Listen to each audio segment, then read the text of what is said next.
Pasangan calon yang telah memenuhi syarat sebagai peserta pemilu presiden dan wakil presiden dengan keputusan KPU serta KPU mengumumkan penetapan pasangan calon video bukti PT 4. 7. Bahwa pada tanggal 14 November 2023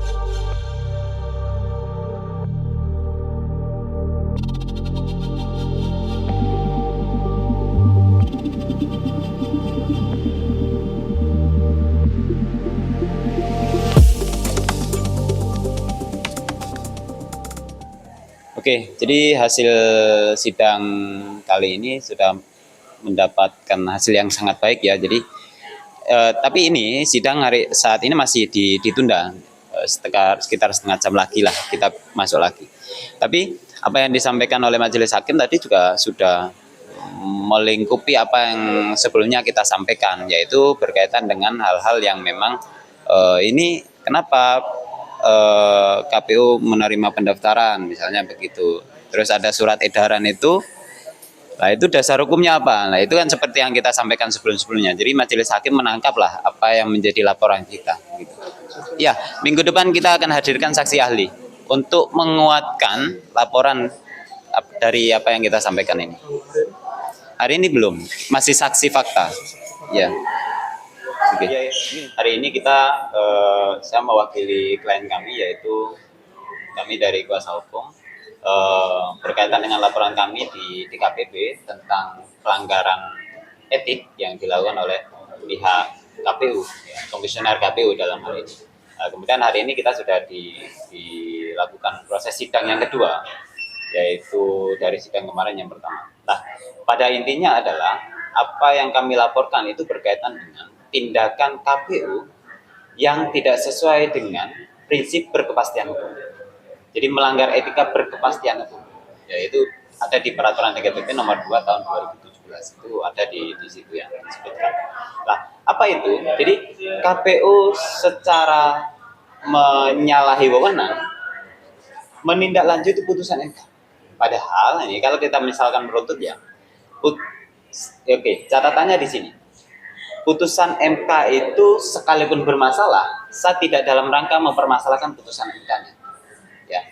Tapi yang paling mendasar adalah putusan MK itu sudah final and binding.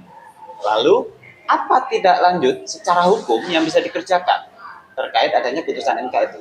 Nah, berdasarkan Undang-Undang Nomor 12 Tahun 2011, ya, pasal 10 ayat 1 huruf B dan ayat 2 serta penjelasannya itu berkaitan dengan pembentukan peraturan perundang-undangan, itu sudah jelas disebutkan di situ bahwa tindak lanjut putusan MK itu dilakukan oleh DPR atau Presiden. Untuk apa? Untuk menghindari terjadinya kekosongan hukum. Maka setelah adanya putusan MK nomor 90 tanggal 16 Oktober itu harusnya ada tindak lanjut. Dari siapa? Dari DPR atau Presiden. Bagaimana jika tidak ada tindak lanjut? Maka ada kekosongan hukum, gitu. Nah, yang lebih aneh adalah KPU secara serta-merta menyalahgunakan wewenangnya pada tanggal 17 Oktober membuat surat edaran kepada pimpinan parpol untuk memedomani putusan MK. Nah, ini dasar hukumnya apa? Dasar hukum KPU melakukan ini apa? Artinya KPU tidak menggunakan prinsip berkepastian hukum dalam hal ini. Lalu KPU menerima pendaftaran Gibran. Ya, mohon maaf. Sebagai catatan juga, tidak ada tidak ada persoalan secara pribadi kepada Mas Gibran, tidak ada. Tapi kita ingin proses pemilu ini berjalan sebagaimana peraturan perundang-undangan yang berlaku. Ya. Jadi pada tanggal 25 Oktober, KPU menerima pendaftaran Gibran sebagai bakal wakil presiden, bakal calon wakil presidennya. Itu pada tanggal 25 Oktober 2023. Lalu kemudian tanggal 26 Oktober Mas Gibran diberikan hak untuk mengikuti tes kesehatan. Nah, pertanyaannya itu pakai anggaran siapa? Kalau itu pakai anggaran negara, Mas Gibran belum memenuhi syarat, usianya belum berusia 40 tahun sebagaimana PKPU nomor 19 tahun 2023. Itu jelas dan konkret. Begitu. Kemudian yang lebih aneh lagi, tanggal 27 Oktober tiba-tiba kita dapat dokumen nih, pada tanggal 27 Oktober ada berita acara penerimaan pendaftaran terhadap pasangan calon Bapak Prabowo dan Mas Gibran. Lah, kenapa ada berita acara penerimaan pendaftaran pada tanggal 27 sedangkan pendaftaran ditutup pada tanggal 25? Nah ini kenapa ini? Ini apa dasar hukum yang dijadikan dasar oleh KPU melakukan tindakan-tindakan ini? Kemudian ada berita acara verifikasi dokumen. Berita acara verifikasi dokumen itu dibuat pada tanggal 28 Oktober 2023. Di situ tertera bahwa Gibran dinyatakan memenuhi syarat.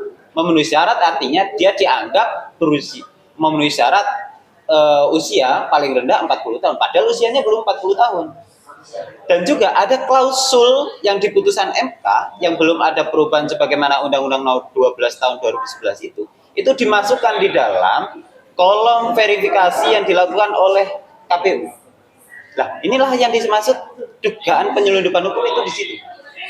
Nah, apa dasar KPU memasukkan klausul itu? Klausul pernah atau sedang menjabat sebagai kepala daerah itu apa dasar hukumnya? Tidak ada. Karena belum ada perubahan. Sebagaimana belum ada tindak lanjut sebagaimana undang-undang pembentukan peraturan perundang-undangan. Itu berkaitan dengan berita acara verifikasi dokumen, ya. Kemudian ada lagi tidak hanya di situ. Berkaitan dengan perubahan PKPU nomor 23 tahun 2023. Kenapa KPU bisa melakukan perubahan PKPU nomor 23 tahun 2023 sedangkan putusan MK belum ditindaklanjuti oleh DPR atau Presiden sebagaimana yang saya maksudkan tadi itu. Nah, ini dasar hukumnya apa? Tidak ada di Undang-Undang Nomor 12 Tahun 2011 itu memberikan wewenang dan tugas kepada KPU untuk menindaklanjuti putusan MK, itu tidak ada. Ini abuse of power, penyalahgunaan wewenang, dugaan penyelundupan hukum, pelanggaran etik dan prinsip, tidak menjalankan prinsip berkepastian hukum dan jelas-jelas bertentangan dengan peraturan perundang-undangan yang berlaku. Nah, inilah yang dimaksud on rahmat. Itu. Nah, saya tadi sampaikan di dalam sidang. Resikonya kalau ada seseorang yang memiliki jabatan tapi dungu adalah dia akan selalu melakukan perbuatan-perbuatan melanggar hukum karena dia tidak memahami hukum itu yang sebenarnya seperti apa. Dia tidak memahami peraturan perundang-undangan yang harusnya dijalankan itu seperti apa. Itu tadi saya sempat ditegur oleh Yang Mulia tim DKPP, tapi saya harus sampaikan itu karena ini konkret, ini edukasi juga untuk publik. Gitu. Ya tentu sidang masih berlanjut ya, karena kami akan hadirkan 2 ahli hukum tata negara, administrasi negara juga, dan juga ahli tentang hukum perdata, yaitu perbuatan melawan hukum. Kami akan buktikan ini ya, untuk mempertegas laporan kami dan penjelasan kami tadi itu, kami akan hadirkan saksi ahli. Dan beliau siap hadir di minggu depan. Kemudian targetnya apa? Targetnya tentu komisioner sudah tidak tepat. Komisioner sudah menyalahi peraturan perundang-undangan yang berlaku. Jadi ya, komisioner seluruhnya harus diberhentikan, harus diganti. Itu konkret juga. Salah satu cara untuk menyelamatkan proses pemilihan presiden dan wakil presiden tahun 2024 adalah mengganti komisioner KPU. Harusnya tetap bisa dijalankan. Itu kan kita masih punya banyak inilah ya. Kan ada teknis-teknis secara hukum yang bisa dilakukan proses penggantian apa itu bisa dilaksanakan saja.